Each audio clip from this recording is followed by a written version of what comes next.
አሜሪካ በየዓመቱ የምታካሂደውን የዲቪ ሎተሪን ማቆሟ ተሰምቷል። ሰላም እንደምን አላችሁ ውድ የኦሞዳር ቲዩብ ተከታታዮቻችን እንደምን ቆያችሁ? ዛሬም እንደተለመደው በሌላ በአዲስ ቪዲዮ ተመልሰናል። ለዚህ ቻናል አዲስ ከሆናችሁ ሰብስክራይብ በማድረግ ቤተሰብ ይሁኑ። እንዲሁም ያላችሁን ሀሳብ አስተያየት በኮሜንት መስጫ ሳጥን ላይ ያስቀምጡልን። ወደ መረጃዎች አልፋለሁ። አሜሪካ እንግዲህ በየዓመቱ የምታካሂደው የዲቪ ሎተሪ ያው የሁላችንም ህልም ነው። ይሄ የዲቪ ሎተሪ እንዲደርሰን ሁላችንም ምኞታችን ነው። ነገር ግን በዛሬው ዕለት በወጣ መግለጫ መሰረት አሜሪካ በየዓመቱ የምታካሂደውን የዲቪ ሎተሪን ሙሉ ለሙሉ ማቆሟ ተሰምቷል።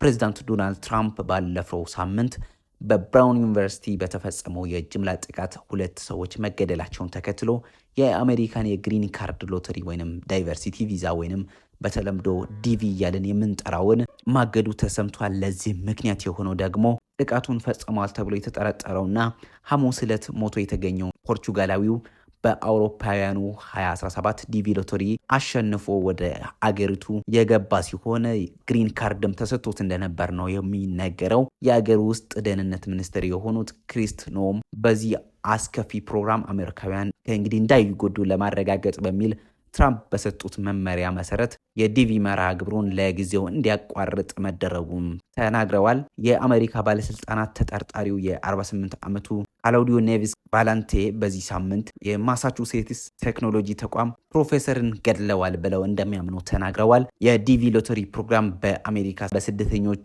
በቂ ድርሻን ላላገኙ ሀገራት ዜጎች በየዓመቱ 50,000 ቪዛዎችን ይሰጣል። ይህም ደግሞ የአሜሪካን ዜግነት ለማግኘት በር ከፋች ነው ተብሏል። እንግዲህ አሜሪካ ከአውሮፓውያኑ አቆጣጠር 1995 ጀምሮ በዲቪ ሎተሪ አማካኝነት ወደ አገሯ በርካቶች እንዲገቡ የምትፈቅድ ሲሆን የዲቪ 2027 ማመልከቻ ጊዜ ዘግይቶ ነበር። የዘንድሮ አመልካቾች ደግሞ $1 እንዲከፍሉ ይደረጋል ተብሎም ነበር። ቢሆንም የተለመደው የማመልከቻ ጊዜም ስለ መዘግየትም ሆነ ስለ ክፍያውም በይፋ የተነገረ ነገር የለም።